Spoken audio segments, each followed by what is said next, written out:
Welcome to the Crysis Video Player's Guide. I am your narrator and host, Separation of Mind. You hit ground pretty hard and your suit, other than absorbing the impact, has malfunctioned, so your controls are not available.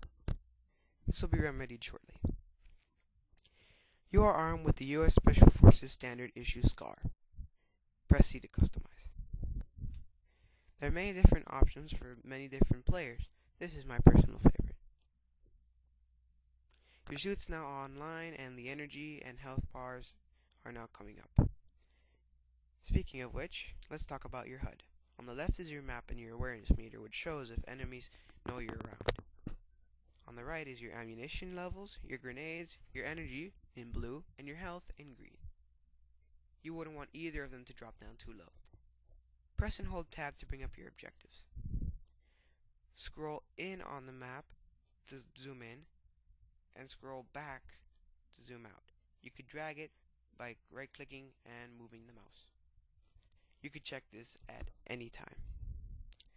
Now, the suit has many different abilities, including maximum strength, maximum armor, maximum speed, and a cloak, which is very handy. The nano suit also, other than giving you those abilities, it pretty much just gives you a permanent strength augmentation, allowing you to pick up whatever you really feel like, other than cars and those extremely heavy, over 3-ton things, you know. In order to throw harder and higher, and just with pretty much more range, use maximum strength. We're about to combat our first enemy. You can switch your fire modes by pressing X. If they're not noticing you, headshots are preferably the easiest thing to take them out with. Just make sure you have a silencer or the other enemies will be attracted to you.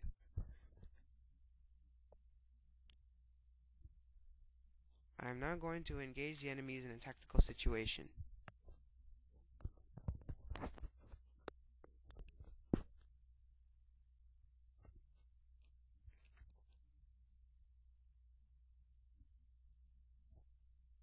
You could wait for them, or you could do what I'm doing.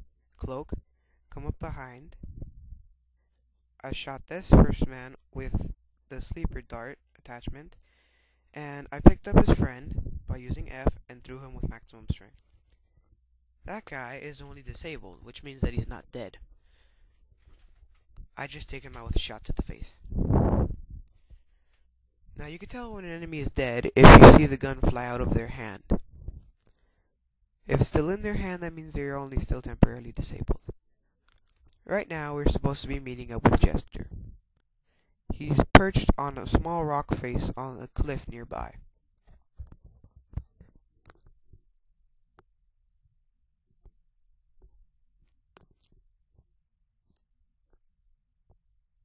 You could easily identify him by using his flashlight, which is brightly shining. Attachments like flashlights and laser pointers will give your location away to enemies much faster.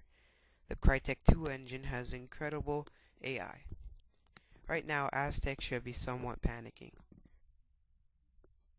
So you and Jess are going over to help. That noise is the sound of the thing that's attacking Jess Nomad. Aztec. So I recommend you get over there and find him.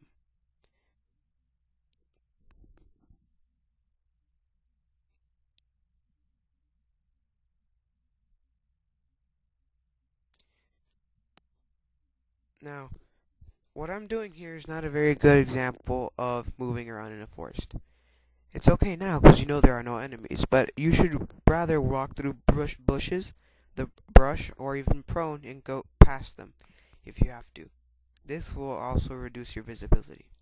Or cloak, but if you're in a place with a lot of enemies, that could be valuable energy used for your shields. Now something has mauled these guys. I'm not going to give away what. So you're just going to have to wait till you get there on your own or until the rest of the tutorial comes out.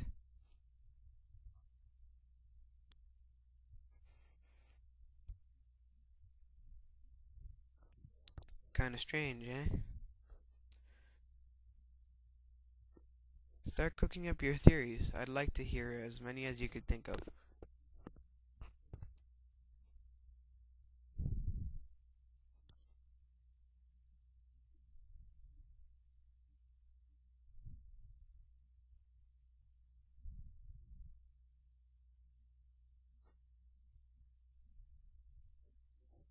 Guess who? That's Aztec, alright. Obviously, he's been mauled by the same thing that did that to the KPAs. You could tell that this thing is on nobody's side.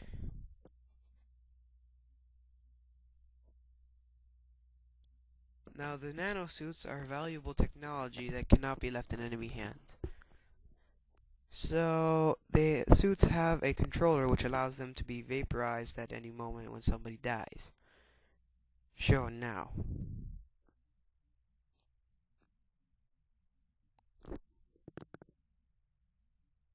That's vaporization. It's almost like a combination of freezing and burning, although unfortunately it leaves the wearer vaporized as well. This concludes part 1.